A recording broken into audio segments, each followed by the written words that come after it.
Fala galera, seja bem-vindo ao canal Gui Teles na área. Vamos lá para mais um dia de análise do mercado cripto. Hoje dia 30 de novembro, estamos fechando o mês aí. A gente vai analisar como que tá o price action e hoje eu vou também falar para vocês o que é o real fundo do BTC. Vou te mostrar como que foi a formação dos últimos fundos do BTC e vou te mostrar também como que nós estamos, em que patamar nós estamos hoje. Será que a gente está realmente na formação de fundo? A gente vai discutir tudo isso no vídeo de hoje, beleza? Se você não é inscrito no canal, eu te convido a fazer parte do canal. Aqui eu trago um mega conteúdo todos os dias da semana, principalmente quando eu falo sobre análise on-chain. Eu tenho certeza que você não encontra esse tipo de conteúdo por aí. E caso você queira tirar uma prova real disso daí, cara, fica uma semaninha aí no canal e eu vou te provar que eu realmente trago um mega conteúdo aqui, beleza? E caso esse conteúdo faça sentido para você, deixa seu like para dar aquela força pro canal e também para eu saber que o conteúdo está sendo relevante, beleza? Mas chega de papo, bora ver preço, que é o que todo mundo quer saber, né? Todo mundo quer saber de ver gráfico. Então vamos lá. Ontem à noite aí a gente teve uma movimentação interessante no BTC, né? Onde a gente teve esse candle aqui, ó, uma porradinha de alta. Não pode falar uma porrada, né? Porque foi algo pouco aí, mas um bom candle, um bom sinal. A gente fez um rompimento dessa linha de tendência de baixa aqui, que possivelmente poderia ser uma formação de um triângulo, poderia ser uma consolidação aqui. Era uma resistência que a gente tinha a ser enfrentada e essa resistência ela foi bem rompida, beleza?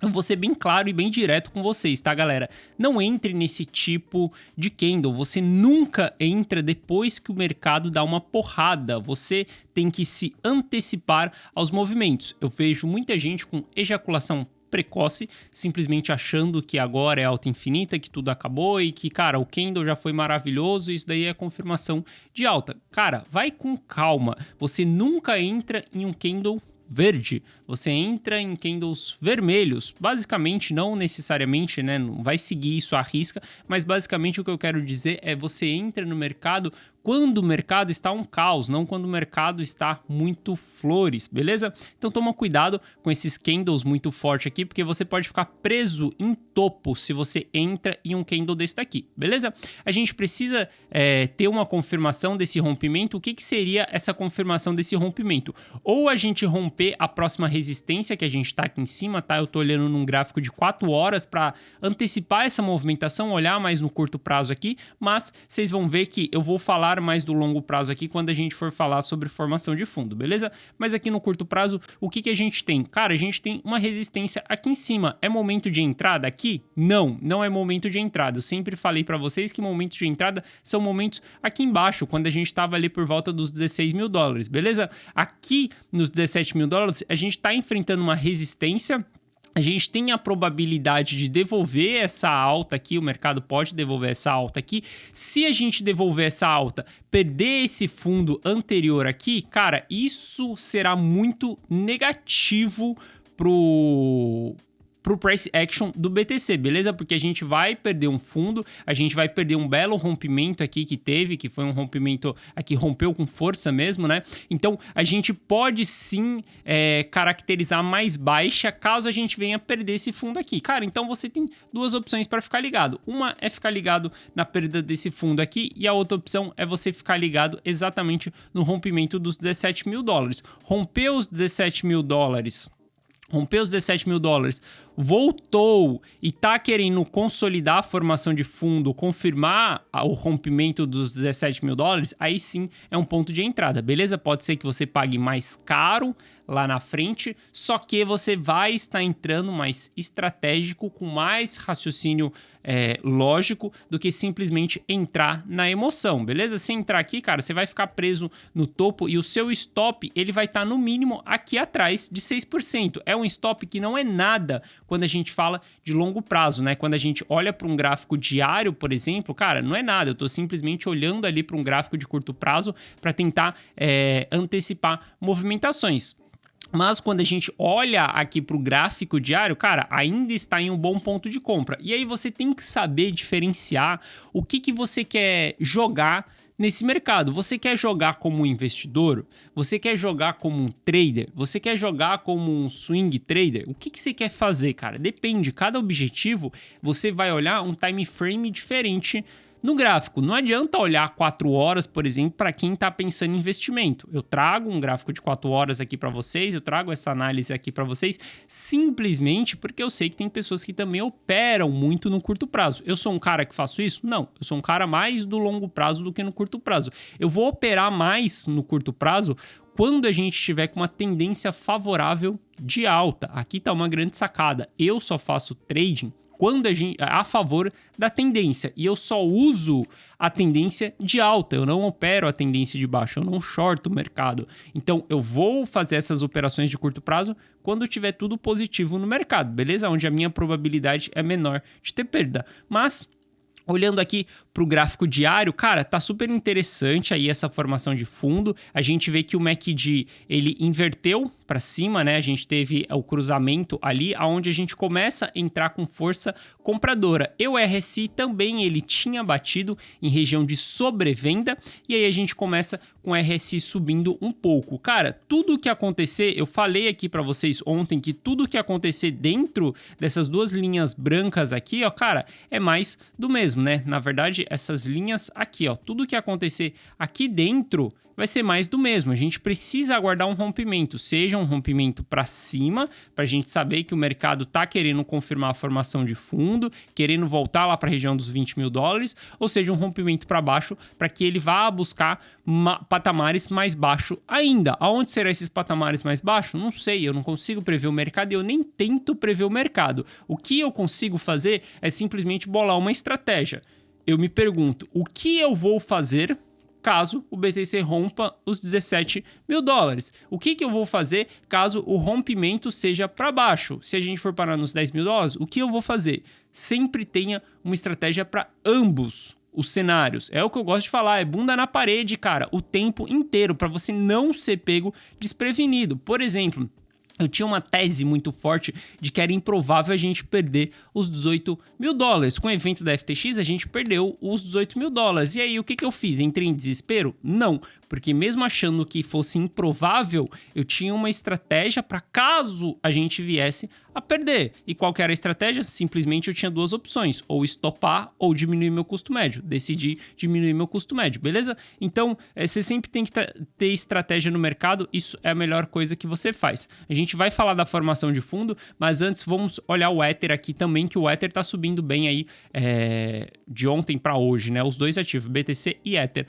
O Ether tá batendo também em região de resistência. Você compra suporte, você vende resistência, nunca o contrário. Nunca compre resistência e venda suporte. Você tem que antecipar o movimento do mercado. Então, se você tá pensando em sair do mercado, cara, você sai na resistência, você não sai no suporte, beleza? Então, tudo que acontecer dentro desse caixote aqui também, cara, não dá para definir qual que é a direção do mercado. A gente precisa de um rompimento ou da linha branca aqui ou da linha amarela aqui, beleza? O MACD também tá indicando que a gente tá entrando com força compradora aí no Ether também, então pode ser que nos próximos dias a gente tenha essa entrada da força compradora. Depende, tem que deixar o mercado andar. E outra, eu tô falando aqui de dois candles que estão em andamento. O candle que iniciou ontem, né? Ontem à noite, e que é o candle de hoje. A gente tá com um candle positivo.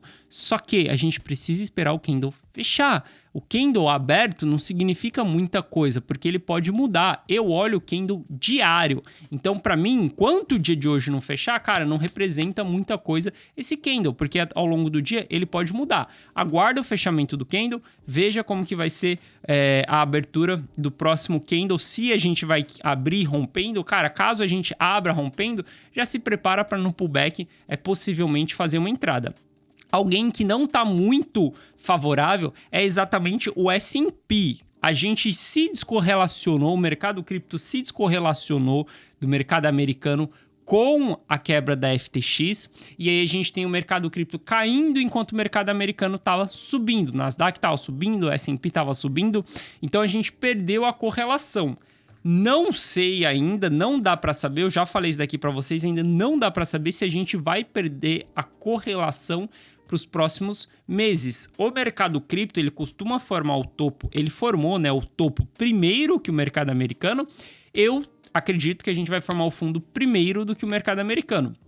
Será que a gente vai se descorrelacionar para os próximos meses? Não sei. Em algum momento vai acontecer esse descorrelacionamento. Mas quando eu olho para o mercado americano, quando eu olho para S&P, cara, a gente está em uma região perigosa. A gente está em uma região de resistência, não compra resistência, se vende em resistência. E a gente está com o MACD cruzando para baixo. O RSI já chegou em uma região aqui compradora, a gente está fazendo um topo mais baixo aqui, pode subir um pouco mais, pode subir um pouco mais, mas a gente já está cruzando a média aqui do RSI, então pode ser que a gente esteja formando o topo. Eu não vejo o S&P subindo muito mais aí se a gente não tiver uma grande informação positiva. O que seria essa grande informação positiva? Cara, a gente não... hoje, na data de hoje, se eu não me engano, a gente vai ter um pronunciamento do Fed na parte da tarde. Depende de como que esse pronunciamento vai ser, se for um pronunciamento muito bom, aonde mostra que a taxa de juros realmente vai diminuir muito, o mercado já precificou que a próxima vai ser 0,75, então é 0,5, ninguém quer saber mais de 0,5, as pessoas querem saber da outra reunião que a gente vai ter, que possivelmente se for 0,25, aí sim é um bom sinal, beleza? Então a gente precisa de uma boa notícia mesmo no mercado americano, um bom sinal para a gente fazer o rompimento disso daqui. Mas eu tomaria um pouco de cautela exatamente nesse momento com o mercado americano, tanto o S&P quanto o Nasdaq, porque eles estão em região de suporte. Eu esperaria ver como que o mercado vai se decidir aqui e ver como que as criptos também elas vão reagir caso o S&P ele venha a cair, né? Porque se ele bater nessa região aqui, cara, ele pode entregar uma nova queda aí, no mínimo até os 3.500 pontos, beleza? Mas vamos lá, falando disso daí, a gente tá falando aqui mais de curto prazo, né? Quando eu trago isso daqui para vocês, cara, S&P, o que o Fed vai falar hoje, tudo curto prazo, e isso às vezes é até um pouco confuso pra gente tentar entender, pô, o que eu faço? Será que é momento de me expor ao mercado? Não é momento de me expor ao mercado? Cara, tudo vai depender da sua estratégia, de quanto de capital você tem, de quanto de estômago você tem, qual que é a sua expectativa de retorno, porque todo mundo que está nesse mercado aqui é para multiplicar capital. Cara, sinto muito, mas quem tá no mercado cripto, em ação, em qualquer coisa, não é porque acredita na tecnologia, mas, cara, eu acredito na tecnologia sim. Não tô falando que a tecnologia do BTC não é algo que me encanta, mas eu tô aqui realmente para multiplicar capital. Então, quando eu jogo o jogo do investimento, cara, eu tô simplesmente pensando em ganhar lucro nisso daí. E aí eu vou focar sempre no longo prazo, eu sou um investidor mais de ciclo e eu vou mostrar para vocês por que eu sou um investidor mais de ciclo e exatamente por que e como que são formadas as regiões de fundo do BTC, beleza? Aqui embaixo vocês sabem que eu gosto bastante de análise on-chain, tá? Análise on-chain, cara, a gente tem 1 milhão de gráficos para utilizar, é uma análise onde você tem a oportunidade de comprovar tudo aquilo que a gente vê na literatura sobre análise gráfica. Muita gente ainda não sacou isso, mas quando você estuda análise gráfica, você vai ver que existe distribuição, existe acumulação, que um triângulo, que uma cunha, isso tudo é uma teoria de um movimento de venda ou um movimento de compra, isso tudo. Se o preço está muito caro, se o preço está muito descontado, isso tudo é uma teoria que a gente tem na análise gráfica. E a análise on-chain, ela é relativamente nova. Poucas pessoas falam sobre a análise on-chain, só que na análise on-chain é onde você consegue confirmar os movimentos, onde você consegue confirmar se a gente está tendo distribuição, se a gente está tendo acumulação, se o preço está descontado, se o preço está caro. Você consegue confirmar tudo isso dentro da análise on-chain. E quando a gente olha para a análise on-chain, cara, a gente vai ter diversos indicadores, mas 2 indicadores que eu gosto bastante para a formação de fundo é um que se chama MVRV. MVRV é esse gráfico azul aqui que ele simplesmente vai falar para você em qual nível o preço está. Se ele está caro em relação ao custo médio seria o Realized Price, ou se ele está barato em relação ao custo médio de todos os investidores da rede. E a gente também tem o NUPL, que é não realização de lucro, de quanto de lucro ou de prejuízo as pessoas estão acumulando na movimentação, e aí a gente tende que se as pessoas estão muito no prejuízo, se for um investidor maduro, ele tende a aportar mais. Se for um investidor mirim, ele vai simplesmente sair do mercado, mas o maduro ele vai aportar mais, diminuir o seu custo médio, quando ele estiver no lucro, ele vai realizar lucro, beleza? Quando a gente olha para esses dois indicadores, olha só que interessante, esses dois indicadores, eles entram em regiões que eu chamo regiões estressadas da ponta vendedora, exatamente na formação de fundo do mercado. E veja que formação de fundo, eu vou falar aqui para vocês que não é o preço mais barato. Tem pessoas que esperam acertar o olho da mosca. O que é o olho da mosca? Quando o BTC bater, por exemplo, 10 mil dólares, eu vou entrar no mercado. Cara, se você fizer isso, a chance de você acertar isso é muito baixa. Uma, porque pode não bater o preço, pode chegar em 10.100 e você ficar chupando o dedo esperando bater 10 mil dólares. Outra, que é muito difícil você ter uma consistência ao longo do tempo para você acertar esse preço mais barato e para o preço mais caro também. Então, a gente trabalha na análise on-chain com regiões de formação de fundo. Olha só, quando eu traço um caixote aqui, ó, por exemplo, nessa região aqui, ó, se eu traçar um caixote dessa região aqui, vocês podem reparar que tudo que está dentro dessa região aqui é uma formação de fundo em alguns indicadores da análise on-chain. Isso daqui mostra que o preço está muito descontado, mostra que há um acúmulo muito alto de realização de prejuízo. Lembra, se tem realização de prejuízo, o investidor maduro tende a colocar mais capital para dentro. Então, quando a gente olha isso daqui, a gente tem uma constituição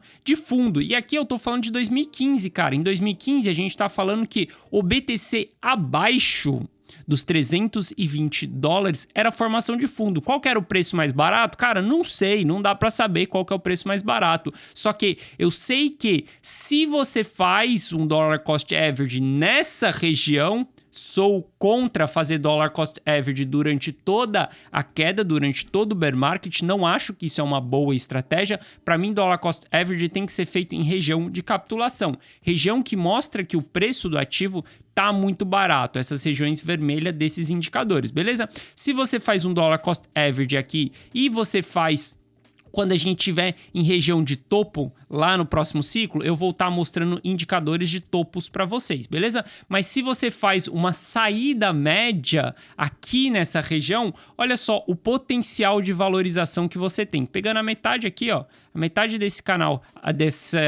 desse caixote, até a metade desse outro caixote aqui, a gente tem 5.000%. Isso daqui é 50 vezes de multiplicação, caso você seja um investidor de cripto. E, cara, é fácil. Você tá olhando para trás aqui, está olhando para 2015, é fácil você saber isso. É fácil você falar, puta, se eu tivesse comprado o BTC a 200 dólares, se eu tivesse comprado o BTC a 200 dólares ali e vendido a mais ou menos, quanto que tá aqui? 11 mil dólares, cara, ótimo, eu teria feito um bom lucro. Mas olha só, a história, ela não se repete, mas ela rima. Olha só, se a gente puxar para 2018, a gente vai ver que a gente teve os mesmos dados sendo estressado novamente. Olha só, o MVRV mostrando que a gente estava com preço descontado, o NUPL mostrando que a gente estava em fase de capitulação, e isso tudo abaixo dos 4 mil dólares, 4.600 ali, ó, mais especificamente, a gente estava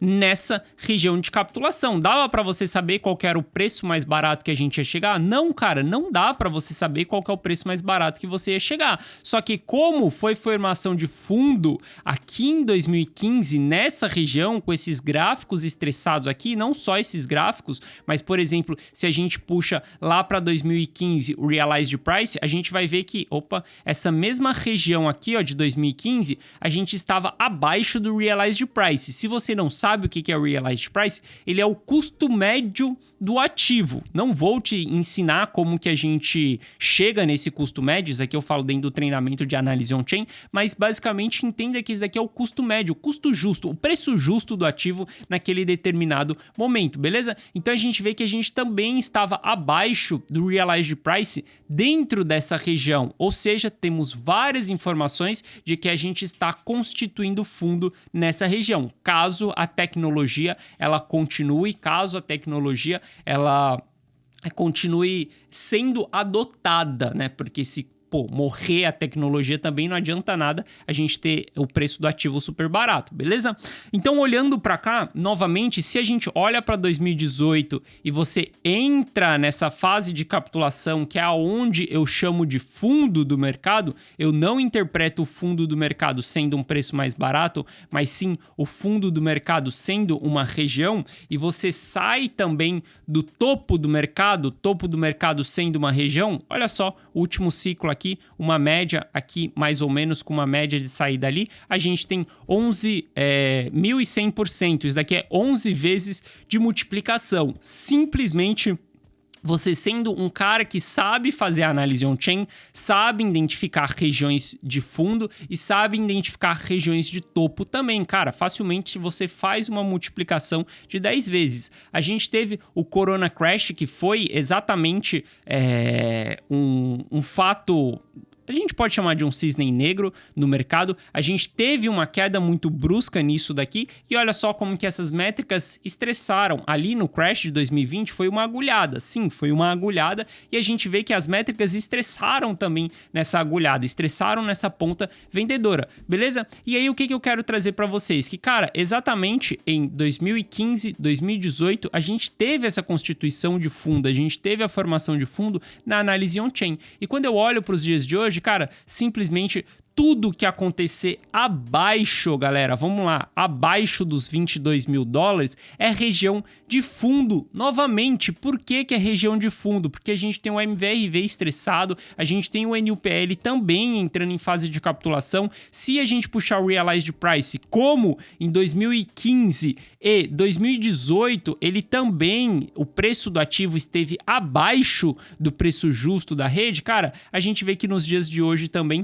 abaixo dos 22 mil dólares, estamos abaixo do Realized Price. Qualquer coisa, na verdade, hoje o Realized Price ele está em 20 mil dólares. Olha só o quanto de informação a gente tem mostrando que possivelmente estamos no fundo. E por que eu falo possivelmente? Cara, porque simplesmente se a tecnologia der merda, se Satoshi Nakamoto aparecer aí, sei lá, cara, fizer alguma coisa, se a gente tiver um hack, como em 2010 a gente teve um hack no BTC, cara, pode acontecer tanta coisa aí e pode simplesmente colapsar e a zero. Sim, pode acontecer. Eu nunca descarto uma possibilidade dessa. Acredito que vai acontecer? Não, não acredito que vai acontecer. Acredito que a gente vai ter mais adoção ainda nesse mercado, principalmente para o próximo ciclo. Olhando para isso tudo, cara, eu vejo que a gente está na região de fundo do mercado. Pode ser que a gente caia mais? Sim, pode ser, cara. Pode ser que a gente vai buscar 10? Pode ser que a gente vai buscar patamares mais baixos? Pode. Eu não descarto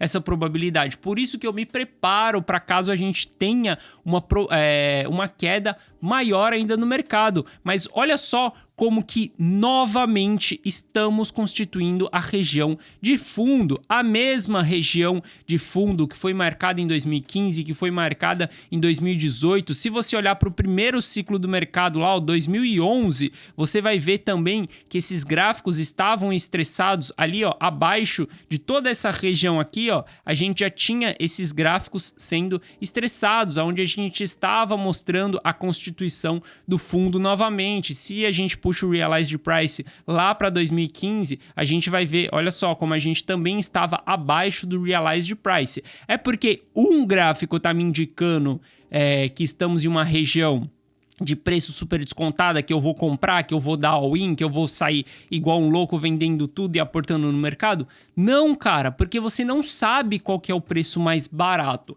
O que eu tô falando para vocês é que, cara, em 2015, abaixo dos 300 era fundo. Em 2018, abaixo dos 4.600 era fundo. Em 2022, abaixo dos 22 mil dólares é fundo. Pensando nisso, dá para saber o preço mais barato? Não. Não dá para saber o preço mais barato, mas o que dá para você fazer é montar uma estratégia que eu gosto de usar, que é o DCA, Dollar Cost Average, uma compra parcelada dentro dessa região. Cara, a gente demora para constituir o fundo, então vai comprando aos pouquinhos, é o que eu venho fazendo desde julho desse ano, que é exatamente quando a gente bateu os 18 mil dólares ali, quando a gente deu a agulhada ali no evento de desalavancagem. Cara, eu venho comprando de lá até aqui, comprei dentro dessa queda também, tenho estratégias preparadas para caso o preço venha cair mais, porque simplesmente eu sei que no longo prazo eu estou fazendo um bom negócio, porque estamos nessa região de fundo. E isso daqui eu não tô falando pro curto prazo, tá, galera? Eu tô falando que a gente vai ter o halving lá em 2024. Eu tô falando que, cara, o ativo ele pode lateralizar muito e lá para 2024, lá para 2025, lá na frente, a gente vai estar fazendo um bom negócio, quiçá buscando uma multiplicação aí novamente, acho que 200 mil dólares a gente não deve passar, mas pode ser que a gente passe, não sei, não dá para saber ainda até onde o preço vai. Mas a gente tá falando que pro próximo ciclo, fazendo uma entrada agora abaixo dos 20 mil dólares e esperando o mercado andar, dando tempo para sua tese ser confirmada, dando tempo para o seu investimento ser confirmado, cara, a gente está falando que a gente pode buscar uma nova valorização de 8 vezes aí só no BTC. Se a gente for buscar o Ether, tem muito mais de 10 vezes de potencial de multiplicação. Então, pensando para o longo prazo, cara, é um excelente negócio. E olha só, eu gosto de gravar esses vídeos aqui para vocês também para ser um registro de tudo que eu venho fazendo no meu trabalho como analista. Hoje eu sou um analista on-chain profissional, então para mim é muito importante ter todo esse registro aqui, porque a gente está vivenciando. Em 2018 eu não tinha um canal e eu não registrava todas essas análises e eu nem era um analista profissional. Hoje eu sou um analista profissional. Então vendo no longo prazo, vendo no futuro, cara, vai ser interessante, porque eu vou olhar para trás e eu vou ver que 20 mil dólares, 18 mil dólares ou 16 mil dólares não vai fazer muita diferença para o preço que a gente vai estar no topo.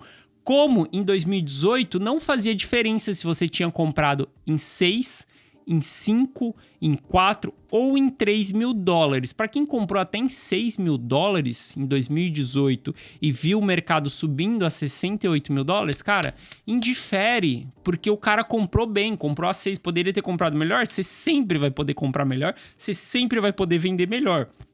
Por exemplo, minha última saída do mercado foi em 52 mil dólares. Por que eu saí em 52 mil dólares? Porque, cara, era naquele momento que eu consegui tomar a decisão de que sim, havia constituído o topo e eu precisava sair do mercado. Poderia ter saído melhor? Poderia. Poderia ter saído no 68, só que no 68 dava para ter essa certeza? Não dava. Então, consegui sair nos 52 mil dólares do BTC, fico fora durante todo o bear market e abaixo dos 22 mil dólares eu reentro no mercado, beleza? Então, para mim, a gente está constituindo fundo, algo que eu já venho falando para vocês há 4 meses. Abaixo dos 22 mil dólares é a oportunidade de compra. No curto prazo, a gente pode ter um rompimento ali, cara, o mercado voltando um pouquinho. Cara, no curto prazo pode acontecer tanta coisa, mas é o que eu falei, eu não opero no curto prazo agora, em momento de baixa. Eu vou operar no curto prazo quando a gente tiver numa bull run. Aí sim dá para você fazer uns tradings, mas durante o bear market, não. Eu vou buscar uma estratégia de montagem de carteira, sentar na cadeira aqui com uma mentalidade de investidor e simplesmente fazer o investimento na capitulação, pensando na saída, na euforia lá no próximo ciclo, beleza? Então, quando eu olho pro passado, é porque aconteceu no passado, vai acontecer no futuro novamente? Não quer acontecer, mas a história rima. Eu te mostrei que na análise on-chain, cara, 2015 a análise on-chain mostrou fundo, 2011 a análise on-chain mostrou fundo, 2015 a análise on-chain mostrou fundo, 2018 a análise on-chain mostrou fundo, 2022 a análise on-chain tá mostrando fundo também. É porque aconteceu no passado que vai acontecer no futuro? Não, mas a história, ela rima. Então, com essa rima, eu consigo ver que, cara, sim, a gente tá constituindo o nosso fundo aí e bato nessa tese com vocês, cara, desde julho desse ano já, a gente já tá completando quase 6 meses aí, que foi quase quando a gente deu a primeira agulhada ali nos 18 mil dólares, beleza? Então, pensando no longo prazo, acho que é um bom negócio e não concordo também em dar all-in no mercado. All-in, o que é all-in? Comprar tudo de uma vez. Cara, vai comprando parcialmente o quanto você vai se sentindo confortável. Se sente confortável com 40, beleza, põe 40. Se sente confortável com 70, põe 70. Se sente confortável com 80, põe 80. Mas saiba que se cair mais, você precisa ter alguma emergência, você precisa ter alguma coisa que vá fazer com que o seu custo médio diminua, beleza? Lá na frente.